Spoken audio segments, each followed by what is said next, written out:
Toujours en direct de Sipopo, dans le cadre de ce 5e sommet des pays exportateurs de gaz. Et nous sommes dans un stand spécial, celui de la B2AC, la Banque de développement des États de l'Afrique centrale, représenté ici par deux personnalités, parmi lesquelles donc Pasquale Nguema Nkogo, qui est analyste des projets, ingénieur industriel et expert en énergie, et donc de la direction des opérations.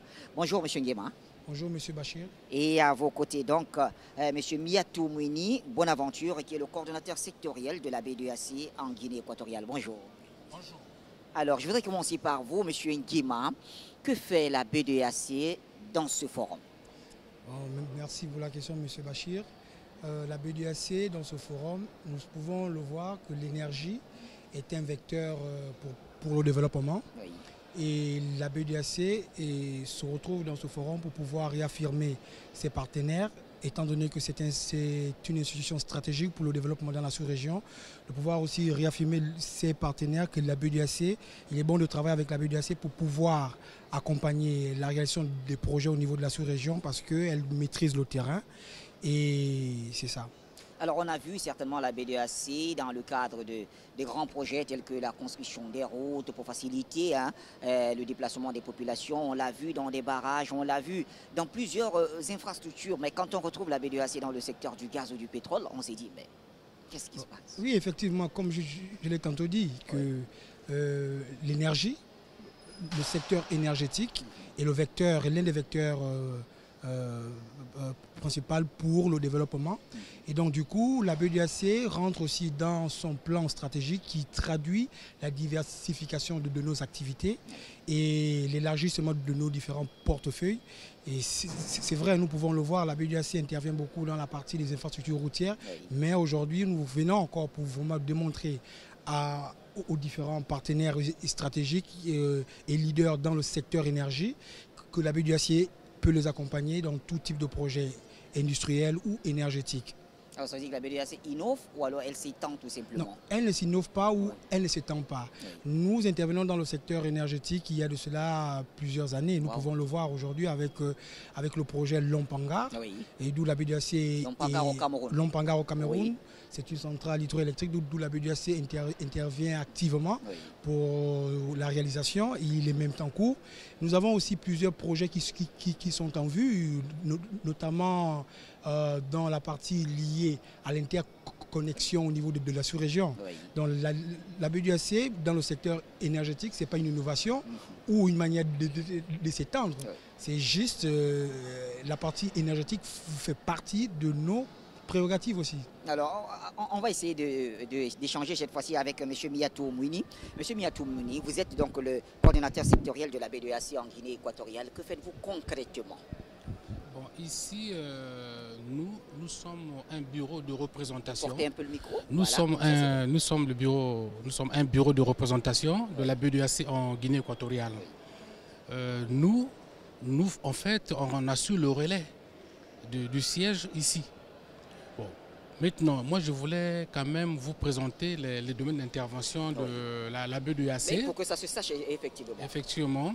La B2AC finance les projets dans les domaines ci-après. L'industrie, l'agro-industrie, les projets du domaine l'agriculture, le levage et la pêche, les projets qui émanent du domaine de l'immobilier, le secteur de l'éducation, de la santé, de l'hôtellerie. Mais quelles sont les formes d'intervention de la B2AC? Justement, comment vous intervenez dans le cadre Voilà, tout à fait. La B2AC finance des projets sous forme de financement direct à moyen et long terme. La B2AC finance aussi les projets qui émanent du domaine du commerce. La B2AC prend aussi des prises de participation dans les entreprises à portée régionale. La B2AC finance aussi les projets, accorde des lignes de refinancement auprès des institutions financières nationales. La B2AC peut aussi faire des avances pour le financement des études de faisabilité. Et elle peut se faire aussi des avals et cautions et aussi le leasing, le crédit bail. Mais pour pouvoir avoir un financement à la BEDAC, il y a ce qu'on appelle le plancher d'intervention. Pour le financement en prêt direct, la BEDAC peut intervenir à 500 millions au minimum. Ça, c'est le plancher d'intervention. Et pour les transactions des négoces, comme les échanges commerciaux des biens et services, la BEDAC a placé son plancher à 100 millions. Et pour les études de faisabilité, nous pouvons aussi intervenir à hauteur de 100 millions minimum. Alors ça veut dire que c'est accessible à toutes les couches de population, puisqu'on sait que généralement quand même la BEDAC traite avec les États, les grandes entreprises. Est-ce que, tout récemment, on a entendu le directeur général de la BEDAC, le président de la BEDAC qui annonçait son intégration dans des petites et moyennes entreprises également. Est-ce que c'est accessible maintenant?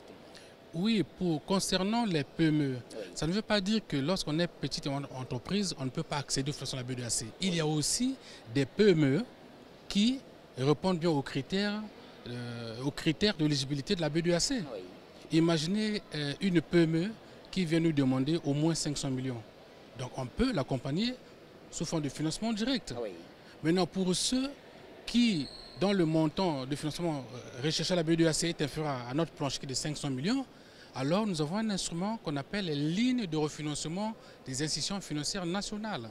Donc nous accordons une ligne de crédit aux microfinances et aux banques qui ont un service microfinance.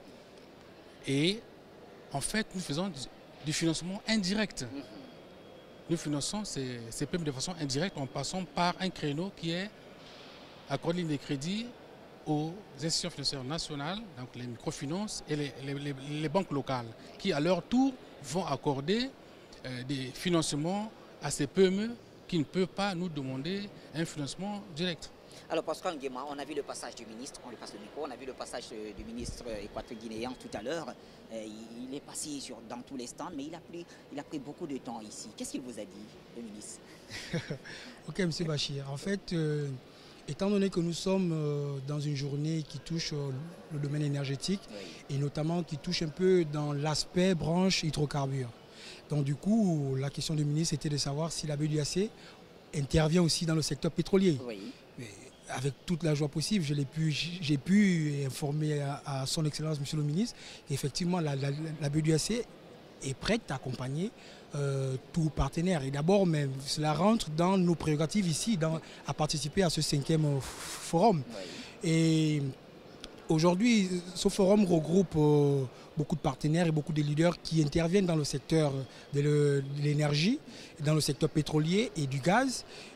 Certains ne sont pas peut-être de la région, ou certains sont aussi de la région.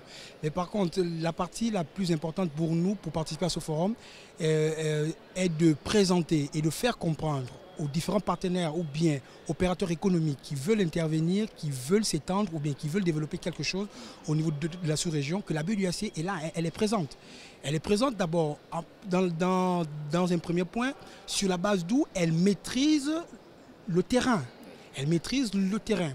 Elle maîtrise plus ou moins les différentes, en fait, tous les contours liés à la mise en œuvre d'un projet dans la sous-région. Donc c'est le point le plus fort et c'est le grand message que nous apportons aujourd'hui. Alors, pour sortir définitivement, Miatou Mouini, les Équato-Guinéens, est-ce qu'ils se sentent concernés par votre présence ici, puisque vous êtes quand même le coordonnateur sectoriel pour la Guinée équatoriale? Est-ce qu'ils se sentent concernés? Est-ce qu'ils viennent vers vous avec des projets depuis que vous êtes là? Oui, on reçoit plusieurs promoteurs. Le seul problème, c'est au niveau du dossier. Souvent, dans ce problème-là, les promoteurs... mal monté ou comment? Peut-être pas mal monté, mais le dossier de faisabilité du projet. Sinon, les gens ont la plupart des projets qu'on reçoit, c'est des projets qui émanent du secteur de l'agriculture. Tout le monde veut se lancer dans l'agriculture. Mais ça prend un peu de temps. Généralement, on demande un peu un certain nombre de documents à fournir. Et de ce côté-là, les promoteurs sont un peu longs. Sinon, lorsque... Est-ce que vous les conseillez, vous leur dites comment il faut bien monter ce projet pour que ça aille, puisque Et beaucoup quand même, il faut le dire, sur le continent, ne savent pas monter des projets. Est-ce que la BEDAC donne un coup de main dans ce sens-là? En fait, la BEDAC n'a pas vocation à monter les études de faisabilité des promoteurs, mais par contre, on peut être là comme conseil. Tout à fait. Leur apporter des conseils, leur orienter. Oui. N'oubliez pas que nous, lorsque les promoteurs viennent avec leur projet, avec leur étude de faisabilité, nous évaluons. Nous, notre rôle, c'est d'évaluer. Nous ne sommes pas un cabinet d'études, mais toutefois, les promoteurs qui se rapprochent de nous, on essaie un peu de leur donner des pistes de solutions. Oui. Moi, personnellement, j'aide beaucoup les promoteurs dans ce sens-là. Et lorsque le modèle financier n'est pas bien monté, j'essaie de donner un petit coup de pouce, quoi. Oui. Voilà qui est très important. En tout cas, merci à vous, messieurs. Merci également à nos téléspectateurs, très nombreux d'ailleurs, qui nous suivent en ce moment. Le 5e sommet donc se poursuit ici à Sipopo. On se retrouve dès que possible pour de nouvelles informations.